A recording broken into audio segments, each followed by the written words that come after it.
And welcome back to the Sopranos Men show. We're your hosts, Chris Brodhead and Michael Dennis. We are the most autistic Mad Men show on the internet. We're the most autistic Sopranos show on the internet because we are analyzing both shows one episode at a time. This week it is season 2, episode 12, over on Mad Men. That's going to be The Mountain King, October 19th, 2008. Over on The Sopranos, The Knight in White Satin Armor, April 2nd, 2000. Chris, how you doing, man?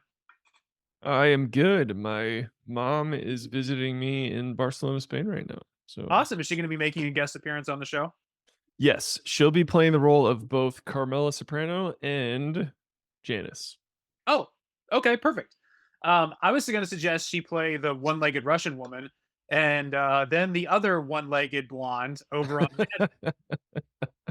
Yes, she has a lot of range, so I she'll I she'll be able I, to play both of those I was blondes watching with one both leg. of them again this morning, just kind of recap and have it on the background while I'm watching. And I look up, and I'm watching Mad Men. I'm like, wait a minute, didn't I just see that woman without a leg over on The Sopranos?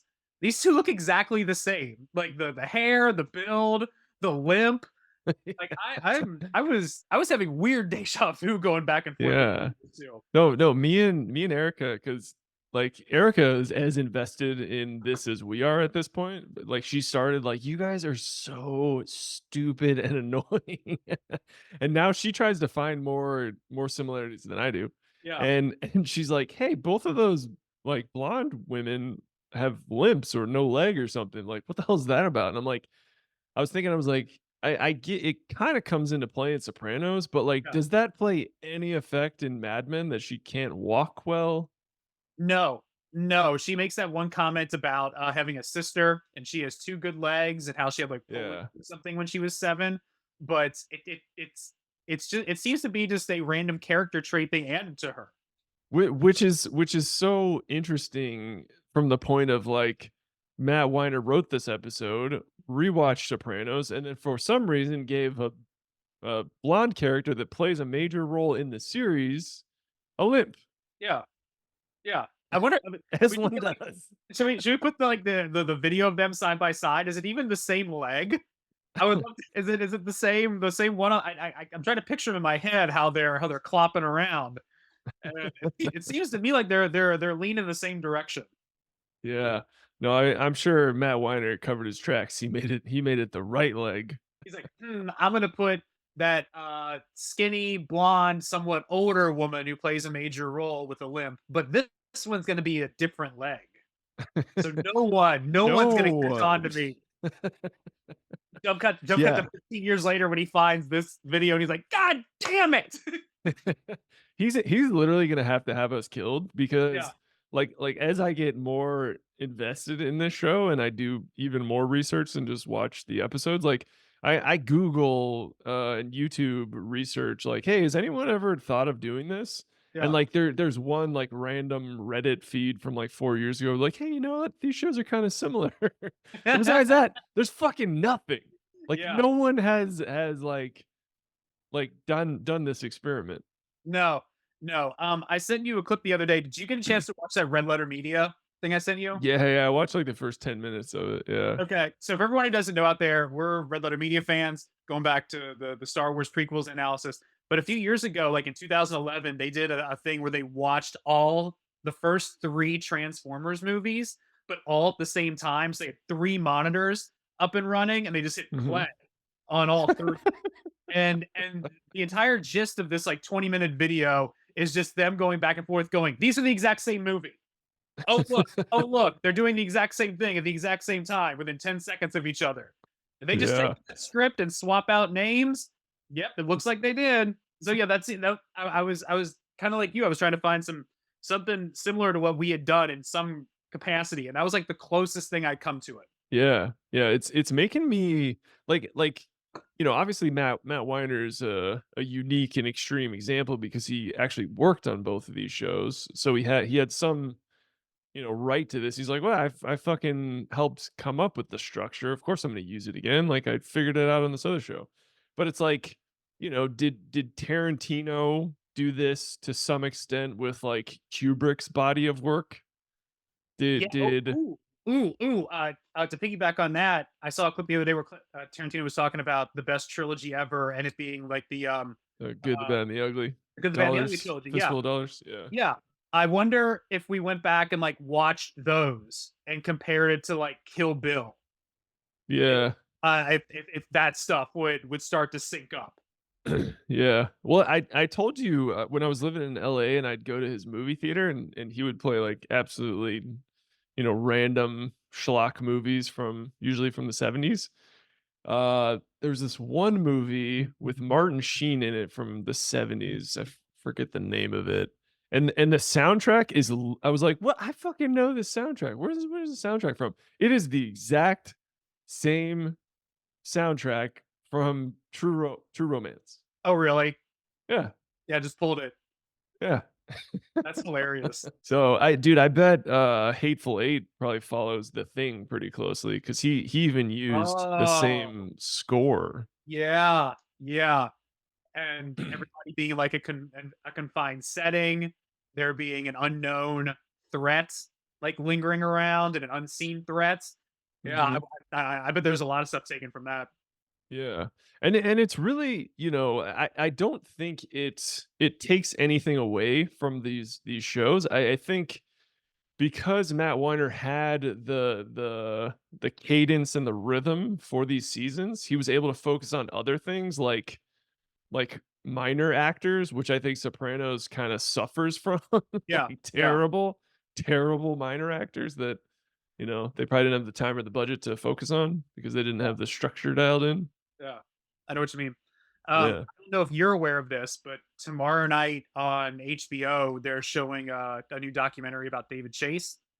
Yeah, HBO has been Yeah, pitching that to me or yeah. Max or whatever the fuck it's called. Yeah, and, all this week on one of the HBO channels, they've been redoing the Sopranos marathon to where I this is the best way to do a marathon. I always hated, like, when FX did the Simpsons marathon because they would just start on a day and then run 24 hours a day, which meant you'd Mhm. have an entire day.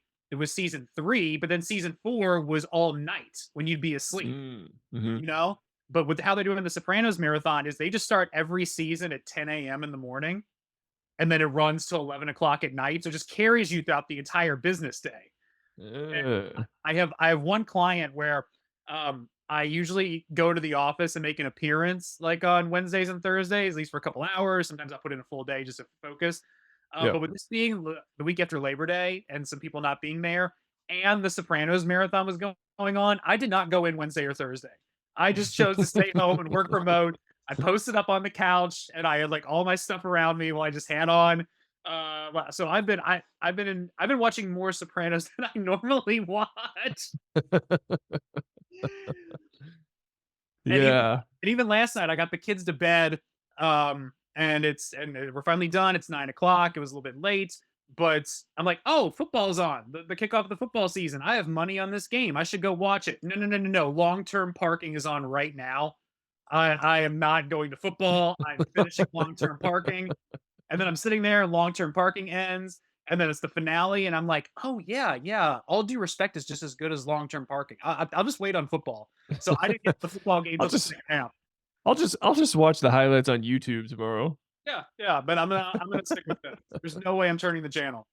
Yeah, yeah. I think that in the same way that uh Christopher Nolan says like the bigger the screen, like the more immersive the experience, like the better your time at the movies is.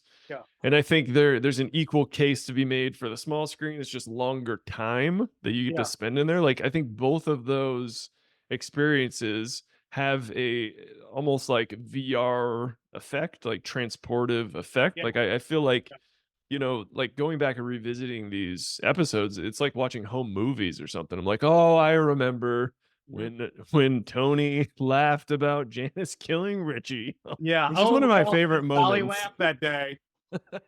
That is truly like this episode of Sopranos, like I don't know if I was supposed to be laughing at certain parts, but I was fucking dying at like everything that Carmela said. And when Tony like loses it when he sees Richie dead at by Janice's hands. When okay, so getting back to the structure here. I remember very specifically watching this episode for the first time. As I've said before, I think season one's the weakest of the Sopranos, but as season two builds, This episode and especially the next one, Funhouse, I think we're really starting to get into what makes the show truly great, and we see more of it in the coming years. But I remember sitting there on my couch watching this episode when Richie gets shot and just being like, "Oh my!" That was the first time. Like, I love The Sopranos, but that was the first time I was truly just blown away by the randomness, and it feels random, but then the second you think about it for more than 1 second, you're just like, "No, this isn't at all." Janice is a soprano deep down. Of course she had murder in her. Like, Okay, no. okay. So that leads to a bigger question. Does everyone who slept with Janice end up dead? Yes, everyone that we Everyone. everyone that we see. Yes. Yeah, she's the angel of death. Yeah. Physically kills Richie herself. She ends up, beating up Ralphie, and then beforehand, their breakup, but he gets fucking whacked. Mhm. Marries Bobby Bacala. He gets blown away in the blue comet. That's 3 for 3, man. There's that great line. It's like in season 5 when she's talking about that other mom at the soccer event, and she's like, "That bitch is lucky I didn't kill her." And just Tony's like, "Well, we all know that's true. You and that temper, Janice." And Bobby's like, "Oh, what? What are you talking about? You dumb fuck. You're next, dude. One way or another, you're next." Yeah, yeah. I do love Bobby in the fat suit as well. They Mhm. they did a great job on that. I had Yeah, to look it up if it was real or not. yeah, yeah. He's just so fat and so weird. Yeah. Kicking off this episode and the similarities, at the heart of it's really two odd couples. We have Yes. Whitman and Mrs. Draper, and over on The Sopranos, we have Richie and Janice, and those two are the relationships that are really driving this entire thing. And if you wanna get even weirder, we have, 2 fiancé relationships in these shows that the male fiancé assaults the female Mhm. fiancé. Yeah, yeah, we We have two like physical assaults. both episodes. Yeah, yeah. That I noticed that this morning.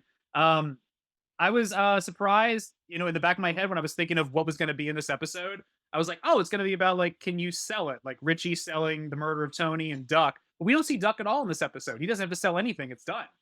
Mhm, He mhm. actually completes his thing. His last chess piece is supposed to play out in the finale here. But not a lot. Richie tries to sell in this episode, but I was in my back of my head. I thought Duck was going to be, but Duck's not. Duck's not in this one at all. Mhm. Yeah, I had an idea watching these 2 episodes, I had an idea for the title of our episode, and it's, Murders and Mergers. Yeah, I had that written down too. Murders and mergers. Yeah, yeah, exact same thing. It's like they both get done in this Yeah, episode. big time. Like, Uh, those words are the same amount of letters, and they're, like, 2 letters different. yeah, I have that exact same thing written down right here. I have a question for you about the episode of the title of the Soprano of Mad Men. It's called The Mountain King. Who is the Mountain King in this episode? That's the title of The Sopranos or the title of Title Mad of Men? Mad Men. I'm sorry, that's the title of Mad Men. Okay. The, Yeah. the Mountain King is the song the kid's playing when he arrives at Draper's house. But who is the Mountain King? Mhm. Yeah, I think Don's trying to figure that out. Is it Bert? Bert's on top of the mountain. That's why he doesn't want to sell. Is it Roger? Is Because it he's Joan's husband? well, no, that he would be the mountains king. Yep. Well, it's the Mountains King. He mounts her in the office. He's the Mountain King, dude. He's Yeah. mounting Joan, like right in Don's grill. Like he's the Mountain King. I was sitting there watching that. I was like, oh, Greg's the Mountain King here. Yeah. She Okay. gets on top of him, and that throws him off. Like that sends him off down his spiral. Is because she literally mounts him, and he Mhm. can't handle that. Yeah, I've seen this episode 5 to 10 times and I somehow never connected that like she tried to have sex with him and he turned her down and then he tries to have sex with her and she's like no and he's like no this is happening Yeah. and Yeah. Like, is that he's just so insecure that she tried and he turned him down, or he's just so insanely autistic he doesn't pick up on social cues, or what the fuck is going on in that scene? I think it's a couple different things. Or is that him in his head doing the math, thinking that, oh, Jones slept around the office, and Mhm. now he's doing the math in his head, like, oh, I've seen movies, I see how these like swinging men in power handle things. Like, I'm thinking about like just that old idea of like a movie, and it's like, come here, and like the guy grabs the dame and pulls her close, and like she's like, no, no, but then she acquiesces. I think Greg's doing that in his brain. Like, oh, Mm. this is what she wants. This is how I'm supposed to do this. I'm the Mountain King, and I feel like that's his motivation there. Yeah. Well, I think, yeah, that kinda, spurned something in me as well. It's like he met Roger and picked up on, some major competitive, Yeah, alpha energy there, and Roger doesn't even call him doctor, he just goes, "Nice to meet you, Greg." yeah, And it's like, okay, so he picks up on that, he's picking up that she's, maybe been around the office, um, he thinks she's definitely had sex with Don, so his solution is like, "All right, I'm just gonna, you know, be the king of this mountain in the office," which mhm, is, the yeah, office is the mountain, and just, make yeah. make this happen. I'm gonna stake my claim, like mark my territory here. Yeah, yeah. Yeah, I can have 'Cause sex that with you in this office too. yeah. Everyone in this place has had sex with my wife in this building. I'm gonna have sex with my wife in this building. Yeah. One Fully way, against her will. yeah, one way or another, that's going down. Yeah, yeah. That was one of the worst scenes in Mad Men. Yeah, I think it's one of the most memorable too, because I feel like Yeah. in later seasons with Greg, everyone just wants him to die in Vietnam, and Mhm. I think that all comes back to this. Aside from the fact that he's just some like schlub and not a good dude, but even if you remove this, like Greg sucks. Yeah. Um, in this episode, I noticed a lot of scenes. Uncle June and Burt Cooper are like the same role in this episode. They Uh, decide the future in both episodes. yeah, everybody's coming to them. They're the ones to make the decision. They're the ones ultimately deciding kind of where this goes. A lot, multiple Well, they scenes. decide their own fate as Yeah, well. They both are like, because you can tell that if it seemed if Richie could talk that guy into whacking Tony, that Uncle June would have sided with him. yeah, And it's like if Cooper could have talked Roger into not selling, then he would have said nay. yeah, yeah. So it's Or, or if like Don had been there to talk him out of it. yeah, yeah, Yeah. He needed something. He needed someone else on his side to go for yeah. Yeah, it seemed that both of the elders, like, read the tea leaves and saw where the tide was going and was just like, here's how we're gonna play this." Yeah, Yeah, very much so. yeah. I have both marriages on the rocks due to cheating. Mhm. That's a recurring theme. Yeah. That's a recurring themes on this show. To formally submit it to, the court of public opinion, I have both episodes have 2 blonde, smart characters with bum legs, Mhm. the Russian, Gumar friend Yep, and yep. Anna. Yeah, the cousin of Svetlana. Something on the broader topic of both shows that I love. Like when Dawn is with Anna Draper, and she's talking, even at Christmas, she mentioned how good looking she is. Over on The Sopranos, Janice is ugly, Tony's fat. One thing I love about both of these shows is that characters comment on how people look in real life. And I like that. It's something very subtle, but it grounds everything in reality. And something that I absolutely hated growing up and watching shows, and and until I got to The Sopranos, no other show ever did this, is that everyone on every show is like gorgeous, and Perfect. no one ever comments on it, and no one Yeah. ever acknowledges it. And quite often there'll even be like storylines or references about a character not being good looking or being ugly. And But they're Gorgeous. but they're like a 9.5 out of 10. And I'm just sitting here watching this, like, what world is this where no one acknowledges that like Jennifer Aniston is high? You know, it's like I don't just no one recognizes it. Like Dude, that's why I think, Not Another Teen Movie is, like, low key one of the funniest movies of all time. Like, that yeah, half of that movie was just pointing that simple fact out. It's like, yeah, did you know everyone in this school is a professional dancer? I haven't seen that movie in forever. But yeah, getting back to the broader topic, it's like, the idea of she's all that, where all they do is just take her glasses off and she's hot.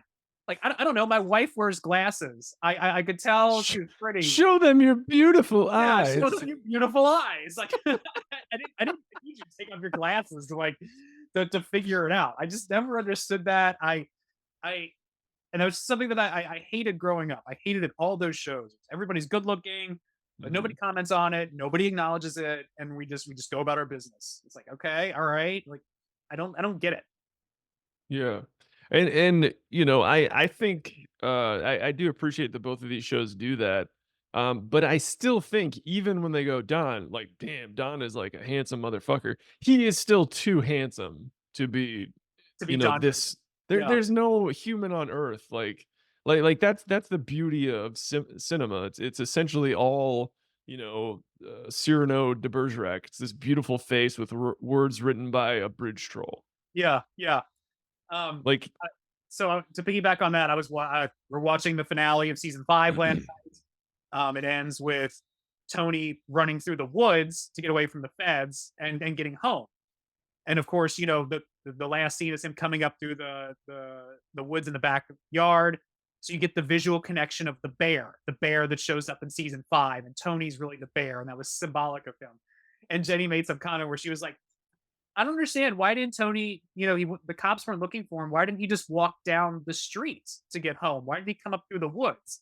And I told her, I go, because Jenny, if he comes walking down the front of the street, you lose all the symbolism of the bear. All the magic of cinema goes away if he just walks down the sidewalk. He has to come up through the woods. That's the whole point of cinema. why can't you let me have the things that I love? Yeah, yeah. I'm just like, oh no, no, no. You're totally right. But in terms of the language of cinema and what you're trying to tell visually and artistically, he has to come up through the woods. It's Yeah, meaningful. yeah. It's symbolic. Read between the lines. Mm, yeah. I have both episodes have couple arguments in the kitchen while the wife makes dinner. Janice and Richie and Pete and Trudy. Oh yeah, yeah. I love Pete's rant there. I love when Pete tries to get tough. Hell's bells, Trudy. I wouldn't bring a child into this Donnybrook. He's literally like a teenager from like Leave It to Beaver or Yeah, like some yeah, 50s sitcom. Like he can't even bring himself to actually curse. Like there's some kind of standards and practices thing hanging over his head in his own apartment, yeah. and he still can't like say the word damn. He's like he's governed by the Hayes Code. Yeah, yeah. Uh-huh. That's it. That's it. That's what I was looking for. I was looking for that title. No, dude, that like the expletives that he uses, I'm like, where did they even find these? Like Mhm. some 40s after school special? Yeah, yeah. There's that Mystery Science Theater shorts episode where they like watch a like a public like you're talking about after school special from like the 1950s where it's all about how to have a good day with your family and what to not talk about and what to do and blah blah blah blah blah. And it's the most stuffy, obnoxious thing in the world. But yeah, it's like Pete lives that. Like Pete saw that when he was 7. He was like, "That's what a good boy does," and it When just you sunk need into a his five brain. handle, use these special words. Yeah, yeah, exactly. Yeah, show that dame who's boss. Um, yeah, this one's a stretch. Both have characters watching black and white movies. Obviously the only movies they can watch in Mad Men are black and white, probably on the TV at least. But it is interesting that like basically everything in The Sopranos they watch on TV is black and white. Like Tony's always watching World War II footage that's black and Older white, movies, yeah, and yeah. Carmela is watching The Day the Earth Stood, or no, she was watching some It's sort like, of yeah, romance yeah. movie from like the 40s or 50s, and then The Day the Earth Stood Still is playing on Mad Men, Mhm. and I was curious. I don't I've seen the new one. I haven't seen the original. Any thoughts on why that movie was playing in the background? I I suspect who was watching Daily Arts and Still? Is that Joan? I want to say it was literally just like playing in the background of a scene. I don't think anyone was watching it. I thought it was when yeah, it's on when Joan and Greg try to have sex. Oh, Um okay, is it? and yeah, she mounts him. I took that as like that's setting up the rape and the day they get stood still. That's like it's a way like that's the end. That's like the end of their courtship in a way, even though they get married and keep going. Like that is the day where the image of Greg and the image of their future in Joan's mind ends. Like Mhm. it stops. That's the day the earth stood still. And then Mm. that now Greg is always that. There's no coming back from that for Greg. Yeah, yeah. By the way, the new the day the earth stood still is so fucking bad. Yeah. I That don't think movie I watched the whole thing. that movie's so bad. The original's good. It's interesting. Yeah. Especially for a movie, like 1954. I really like it, but the new one, oh my god! I remember when they announced that movie, I was like, this is gonna be a nightmare. Okay, so I have both episodes have the main characters taking care of their side woman for life, seemingly. Yeah, And yeah. these are maybe the women they can truly be themselves around. Tony's Gumar, Don's Anna. Mhm. I there was a scene, the scene where Anna reads in the tea leaves and or does the tarot, and then there's another one where they're sitting on the porch. I those felt like Melfi scenes to me. Like that's one of the few times like Don is able to speak freely. Mm, That isn't like an internal narration. And we get that a little bit in season 4. But those felt like Melfi scenes. Like this is like the one place where he can kind of let loose a little bit and be honest. It's the one place he can actually be Dick Whitman for one. But then to be able to kind of go a little bit more in depth into what he's going through. I that's how I felt watching those two. mhm. Yeah, dude, it like it fucking crushes me to like watch Don be Dick Whitman around her because he's like, his hair's different, his energy's different, Yeah, he's happy, he's like friendly and peaceful and light. yeah, And you're just like, oh my God, this fuck like Don murders that guy on a daily basis. yeah, yeah. Every He day, loves to lay down. like prestige style. Like every morning he wakes up, that guy falls in a bucket like a big tank of water and There's just a billion of them in Don's base. yeah, yeah, there's just tens of thousands of those. Yeah. Let's piggyback on that. What's the point of the scene with Don and the racing guys? To set up the finale explanation of why Don is in the desert racing the world's Okay, fastest car. okay, all right. I have no fucking clue. That's the only connection I could come to. Yeah. The first time I saw the finale, that was the old. I was like, "Oh, this is the payoff to the one scene with the race cars." Yeah. Okay, I think, it's just Don is doing something he enjoys because he enjoys it, not to make any money, not for any power flex. He's just talking to some dudes who have an interest that Dick Whitman would have. yeah, yeah. That's a good. That's That's, it. It's a pure and pleasant scene that's supposed to give this character like a moment of peace. yeah, it doesn't move the story along at all. It's just more insight into him and shows us Hmm. another side of him. Yeah, yeah. Yeah. It gives us an insight into Dominic Toretto's grandfather. I had one thing. I know this is a bit of a stretch, but Don arrives. The first scene in Mad Men, Don arrives on a bus, and then the last scene in Sopranos, Janice leaves on the bus. Okay. So a couple little bus Some action there. some bang bus Yeah, action. some bang bus. I noticed something funny in that bus scene. There I've seen that episode twice now, and I'm watching these like fucking with a surgical precision now. I'm not even enjoying it. I'm just like must write everything I see. And there's just a random arm in like the left side of the frame when Janice is getting on the bus that like the clothes don't match anyone else in the scene. I'm like, is that the fucking like boom operator's arm? Yeah. Well, Or that's is he funny you pulling mentioned the that. camera?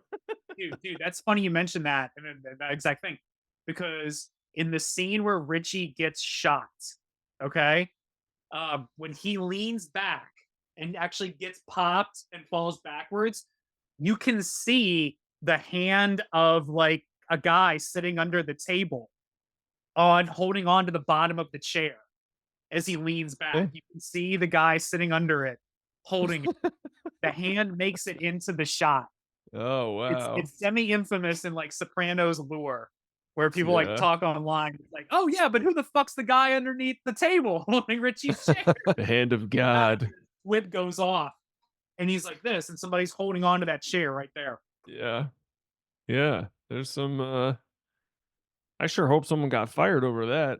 All right, so we mentioned this already, but I wanted to formally submit it to the court of public opinion. Both episodes have terrible fiance relationships Oh, yeah. Yeah, that's a hard that soul. that end in male fiance assaulting their female fiance. You know what else I learned in this episode? There's no male female fiance. It's just fiance. Yeah. I was like, how do I say male fiance? Like what No, an awkward thing to say. you're both each other's fiance. The man fiance. The man Yance. The Beyonce. Yeah, the Beyonce. The Beyonce and the Beyonce. That's Yeah. out of the problem. I really, you know, they make Uncle June out to be just a fucking idiot in basically every episode. But this episode, he's so smart that like Bobby, who is also probably an idiot, is like, I'm in awe. Review. I've never heard the word awe with an R in it, but I'm in Bobby awe Bacala manages to put an R into awe.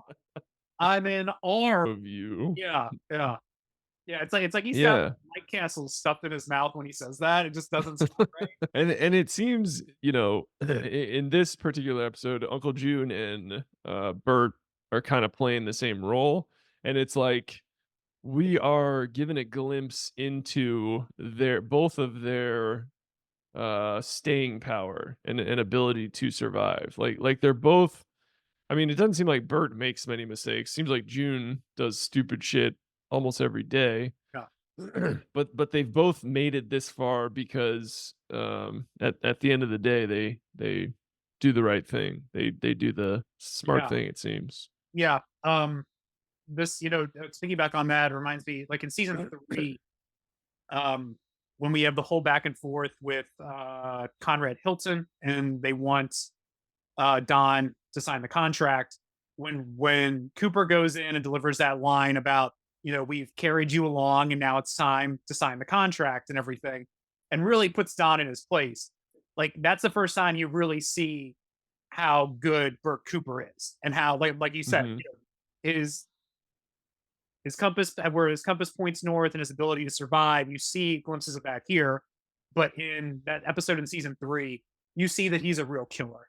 Like when Hmm. he delivers it, when he tells Don, he's like, would you admit that I know something about you? Well, then whose name's on this contract anyway? Cuts right through him at that moment. Dude, such a Junior great line. Junior never has a moment where he owns Tony that bad. Hmm. Like he tries to whack him in season one, but he always seems to be playing catch up with Tony, Hmm. in a way.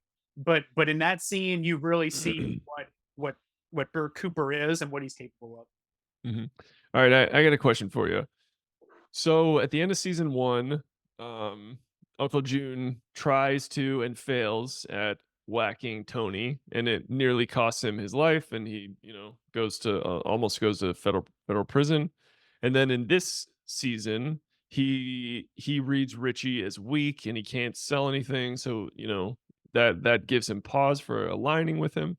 Does he choose to align with Tony more because Richie sucks, or because last time he tried to whack Tony, it almost cost him everything? I think it's a little bit of both. I think both of those things go into play, but as like Uncle Junior said to Bobby, I'm better off with Tony in this. That, even if I back Richie, he's not respected, he's not whatever. But deep down, he can see that in some way Tony has forgiven him for the attempted whacking. They have a peaceful relationship. Um, so yeah, I think in a moment of honesty, that is Uncle Junior being like, I am better off with Tony in a Mhm. in a selfish way and in a pragmatic way. Yeah. No, that's, is that as smart as Uncle June gets? Yeah, because this is kind of the last play he ever makes. Like Mhm. season 3, he's under house arrest. He doesn't really leave the house. He doesn't make a play on Tony. He doesn't make a big play on anybody. In season 4, he spends the whole time in the courtroom. In season 5, he starts to slip mentally and he's under house arrest and he's somewhat used as a gag. And then season 6 starts off with him shooting Tony and then in the old folks home till the end.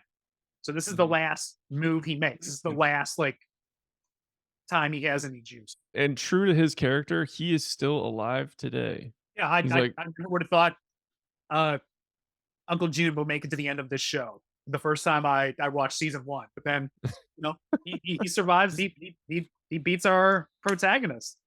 He's he alive. lived 11 years, at least 11 years longer than the actor he was pitted against. And 15 years longer than the character he was pitted against.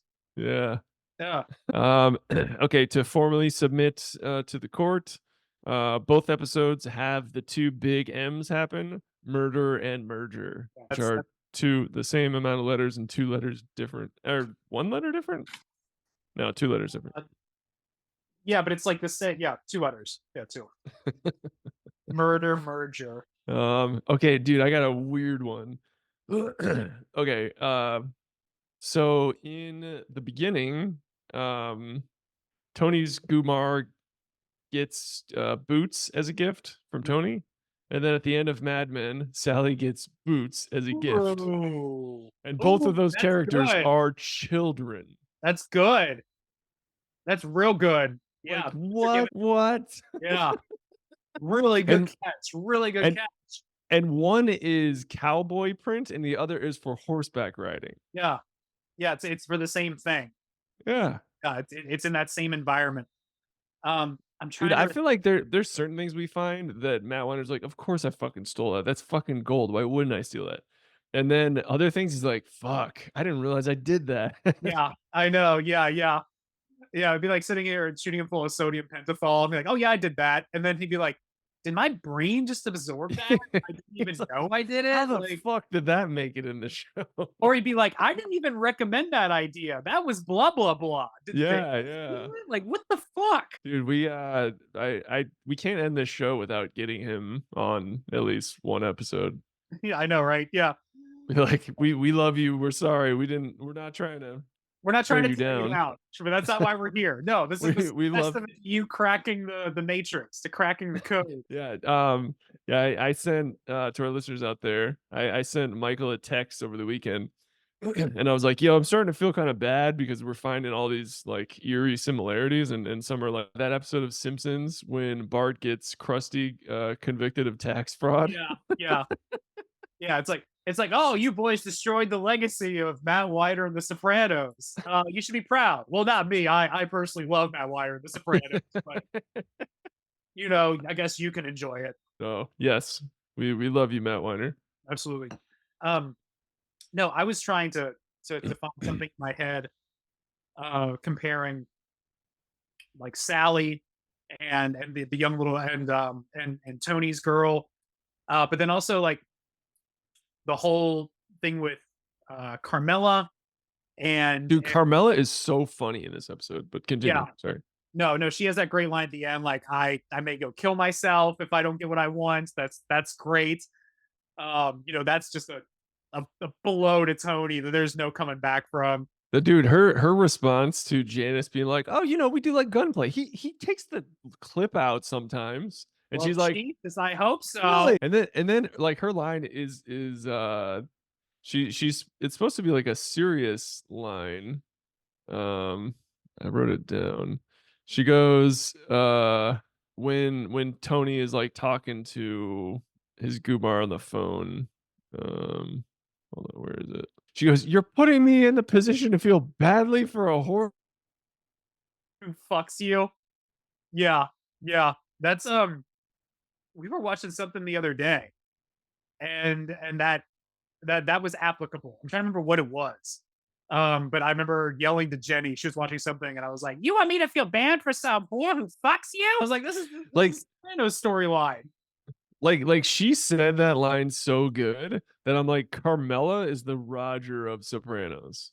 Oh yeah, yeah, yeah. She has some good ones Like here. no, like I think her and Christopher kind of like split that award for me.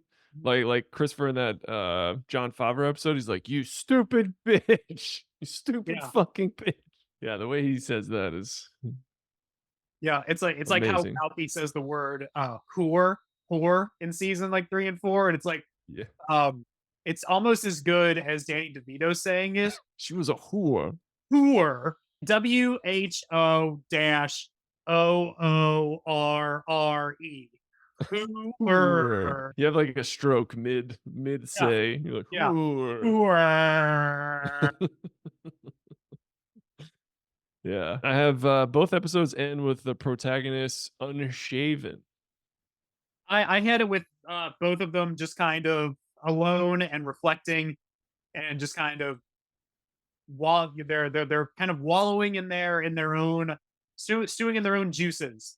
And that's where we Mhm. leave them heading into the penultimate or the I ultimate. have that, but a slightly more specific version of it. I have both end with the main character having an opportunity to face and forgive their biggest adversary. Tony with his mom and Don with himself.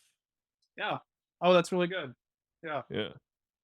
Yeah. Like that moment, like, Janice is a pain in the ass and like a literal sociopath, uh, borderline personality person. You just puke. I've had a little bit of like phlegm in my throat the last couple of days, and I was coughing a big chunk of spit in the back of my throat. All right. Good thing this isn't a video podcast. But yeah, when Tony, like this is one of the only scenes that I can think of, maybe of more, where Tony like legitimately like defends Janice. Yeah. Like his mom, their mom is just like talking mad shit to Janice, and he's like, "You know what? Like, what chance did she fucking have? Like, she sucks at everything, and it's your fault." Yeah. Like that was so like genuine and Yeah. like sincere and probably like gave me chill, like made me cry. Yeah. It's like the one time that he chooses to stand with Janice. And like Yeah. this is an us versus you thing. Like this is you did this to both of us. You did this to her. Richie may be gone, but this is ultimately your fault. It's like you crafted both of us into what we currently are. Mhm. And no, I agree. Um and that's why you know, what else needs to be said in the relationship between Tony and his mom? That's why I'm glad as a character she dies at the beginning of season 3. I'm not happy that Nancy Marchand died in between the seasons, but I didn't need another season like worth of Tony and his mom fighting. Like I get it. We know who she is. Mhm. Oh, I had an interesting thought last night. So I'm watching long term parking where you know Adriana spills the beans to Chris about being a Fed and all this, and Chris for a minute considers flipping.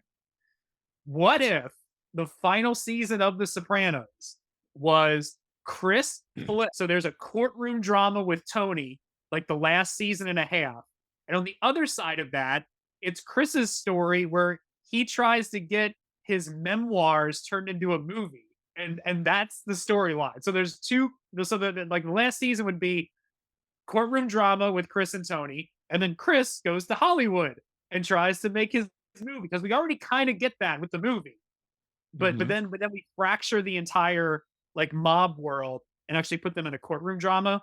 I'm not saying that would be good, but I had like a little like thought experiment in my brain last night about what if that was the final season of the show?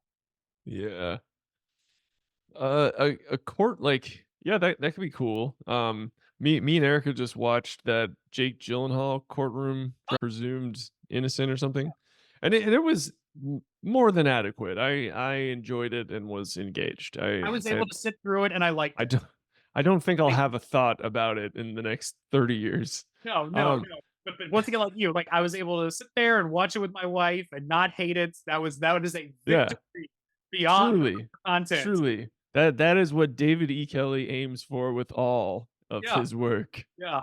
Um, and you know, I was thinking about it like I have never in my wildest fucking dreams ever even had an idea for a courtroom drama. That's how little I am interested in it.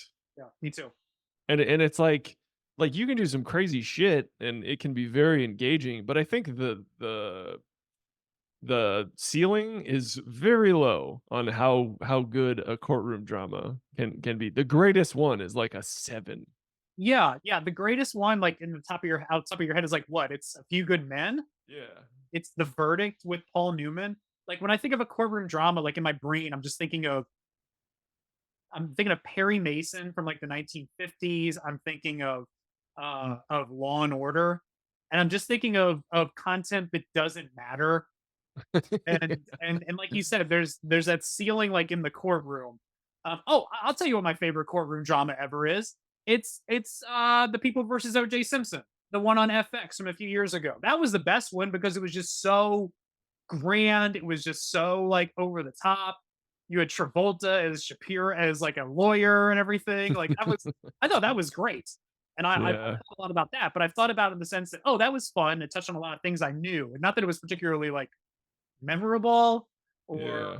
or anything like that. It was just consumable and enjoyable. Mhm. Yeah. Yeah, and, you know, I won't spoil it, but Erica literally like, I made a guess that I think was probably who it was the whole time, and then at the end, they're like, "Ah, we gotta make this just impossibly stupid," and Yeah, Erica guessed it right. She was like, "I think it's this person." I was like, "I agree because that's the absolute stupidest person that it could be." yeah, yeah. Because they're gonna have to throw like a curveball at you. I Yeah. my well, my guess was Gyllenhaal's, and the natural progression of this story was the wife. That was my that was my thought. The wife did Yeah. it. Yeah. No, and I think in the original Harrison Ford movie, which I do want to watch, just because I'm curious how they compare.